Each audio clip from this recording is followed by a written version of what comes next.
जी चलो ठीक है। 4.5 बिलियन ईयर एगो, यानी लगभग 4.5 अरब साल पहले। ठीक, उसके बाद जैसे ही हम आते हैं इसका इवोल्यूशन देखते हैं। 3.8 टू 2.5 बिलियन ईयर एगो, यानी 3.8 से 2.5 अरब साल पहले हमारी पृथ्वी क्या होती है? ठंडी होती है। क्यों ठंडी होती है? नहीं, क्योंकि जब पृथ्वी गर्म होगी तो गर्म होने के कारण क्या होगा इसमें से? हाँ, गैसें, विभिन्न गैसें क्या होंगी? हमारे वायुमंडल में जाएंगी और धीरे धीरे ठंडी होगी, तो इस आकार का आपको दिखाई देता है। फिर आप जैसे जैसे आगे बढ़ते हैं वैसे वैसे इसका जो क्रमिक विकास है, लगभग 750 मिलियन ईयर एगो, ठीक है ना? तो 750 मिलियन वर्ष पहले देखिए लगभग ठंडी हो चुकी है।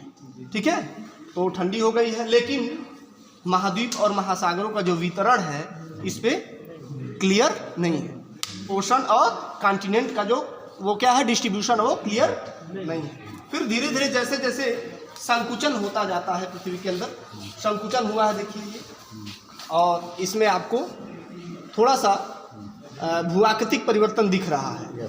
ठीक है, कुछ भाग गड्ढे के रूप में है, कुछ भाग उठे हुए रूप में है। ठीक है ना? तो ऐसे धीरे धीरे इसका विकास होता है। 400 मिलियन वर्ष पहले इस शेप में आती है। 240 मिलियन ईयर एगो, यानी पहले। अब आप देखेंगे ये पूरा ये पैंजिया है। पूरा क्या है? पैंजिया है, और पूरा इसके चारों तरफ महासागर, उसको पैंथालासा बोलते हैं। और ये देखिए ऊपरी भाग को लारेशिया कहते हैं, निचले भाग को गोंडवाना कहते हैं। ठीक है ना? तो इस शेप में लगभग 240 मिलियन वर्ष पहले इस शेप में हमारी पृथ्वी क्या होती है? आ जाती है, और यहाँ महासागर और महाद्वीप साफ साफ आपको क्या होता है? दिखाई दे रहा है। ये हमारा वर्तमान रूप है। ठीक है, ये हमारा प्रेजेंट अर्थ है, वर्तमान रूप है। इसमें देखिए पैंजिया कई भागों में बट गया। ऊपरी भाग को कहा गया लारेशिया। लारेशिया कई भागों में बट गया। उत्तरी अमेरिका, ग्रीनलैंड, यूरोप और एशिया। एशिया का कुछ भाग जो हिमालय के क्या है, नॉर्दर्न पार्ट में है, वो आपको पूरा इसमें दिखाई दे रहा है। और गोंडवाना भी कई भागों में बट गया। और अफ्रीका, इंडियन सब continent, Australia, Antarctica, Latin America जो है वो अपने जगह पर क्या हो गए, लगभग आ गए। ठीक है, तो ये पूरा जो है क्रमिक इतिहास को इसमें दिखाया गया है।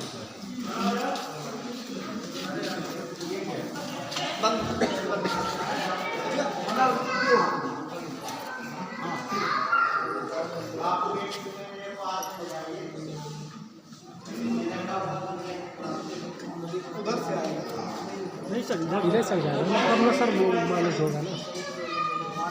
एलुवियल फैन बोलते हैं, उसी टाइप का मुझे दिख रहा है। चलो उधर से आना, ये उल्टा है, इधर से आना। यस सर, उल्टा तो नहीं बनाएगा सर, उल्टा नहीं होगा। मैं ऐसे गया ना। हाँ सर, ऐसे मैं नीचे ये उधर से आएगा। तो देखिए पहाड़ है, स्लोप ज़्यादा है, ढाल ज़्यादा है। इस वजह से यहाँ पर जो जल स्रोत है, नदियाँ वगैरह हैं, वो क्या होती है, आती है और अपरदन करती है।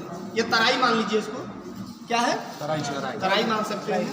और यहाँ पर जो है नदियाँ आती हैं और ये प्लेन होता है। यहाँ पे घने जंगल, घनी वनस्पतियाँ आपको दिखाई दे रही हैं। जैसे जैसे आएंगे तो एक प्लेन्स है, क्या है, ये लगभग मैदान है। छोटी छोटी पहाड़ियाँ अभी भी कहीं कहीं दिखाई दे रही हैं।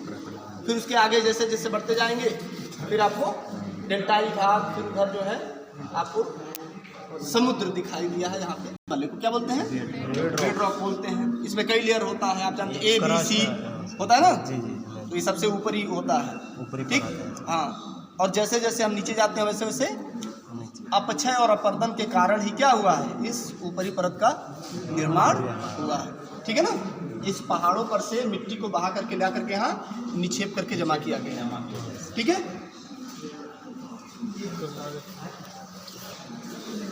क्या शुरू करें? यस सर, दीपक पीछे हटो ना यार। ये उद्भव और विकास को यहाँ एक मॉडल के द्वारा समझाया गया है। ठीक है, ह्यूमन इवोल्यूशन। ठीक है ना? ये है ड्राइपिथेकस है। क्या है? ड्राइपिथेकस है। और देखिए पूरी तरह से जो है मनुष्य नहीं कह सकते आप, ये हमारा पूर्वज है।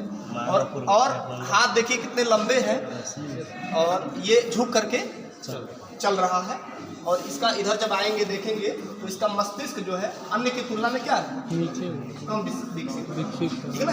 सीसी बोलते हैं ना, दीपक सर को बोले ग्रुप में डालने के लिए बोले 1450 सीसी है मस्तिष्क। उसके बाद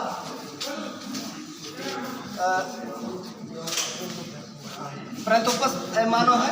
थोड़ा सा देखिए इसमें आपको थोड़ा सा इसका सिरस सूचकांक थोड़ा सा बड़ा दिखाई दे रहा है और सीधा खड़ा हुआ है। और ये पैर का केवल इस्तेमाल कर रहा है, हाथ का इस्तेमाल जो है कम, मतलब सीधा खड़ा होने का प्रयास कर रहा है। होमो इरेक्टस जो हम मानव है, हमारा सबसे नजदीकी का पूर्वज है ये होमो इरेक्टस, ठीक है ना।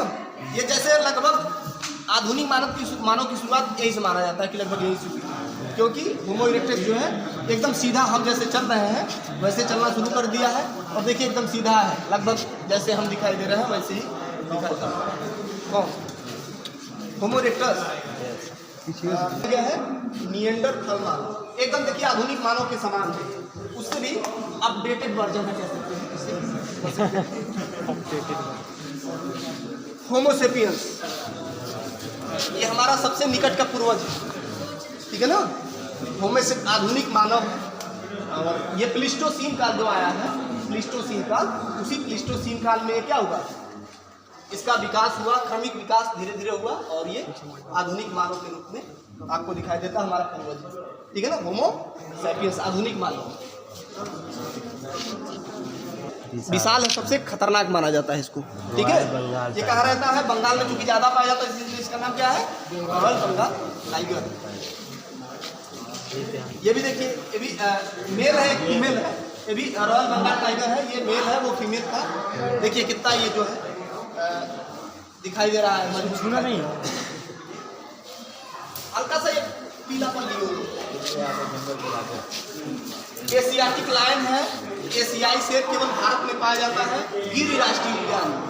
कहाँ पाया जाता है, गिरि राष्ट्रीय उद्यान में एशियाटिक, भारत में बस यहीं पाया जाता है, गिर गुजरात में, ठीक है। शेर है, देखिए इसके बाद इसका अगला हिस्सा ज़्यादा जो है चौड़ा होता है, बाल होने की वजह से और चौड़ा दिखाई देता है, और पिछला हिस्सा जो है वो पतला होता है। ये देखिए, ये एशियाटिक लाइन है, फीमेल है, आप देख रहे होंगे दोनों में इसके बाल नहीं है, उसके बाल है, उसी से दोनों में अंतर है। देखो ये तेंदुआ जिसको आप कहते हैं, और ये तेंदुआ, ठीक है ना। अरे अब शेर ये सांबर है, और ये देख क्या है, सांबर की प्रजाति बहुत ज़्यादा भारत में पाई जाती है, की प्रजाति है। और स्लॉथ बियर अब देख ही नहीं है,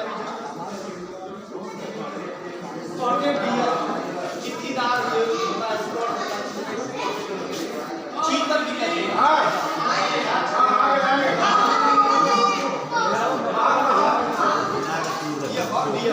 बहुत छोटी प्रजाति होती है। और ये भोक्ता है, तो ये भोक्ता है, जैसे कुत्ते जैसे आवाज निकालते हैं, बहुत छोटी प्रजाति है और ये भोक्ता है, ठीक है इसको। और ये क्रिटिकली इंडेंजर्ड श्रेणी में आ गया है, मतलब अति संकटपन्न हो गया है शिकार की वजह से, ये ठीक है। एक बार और थोड़ा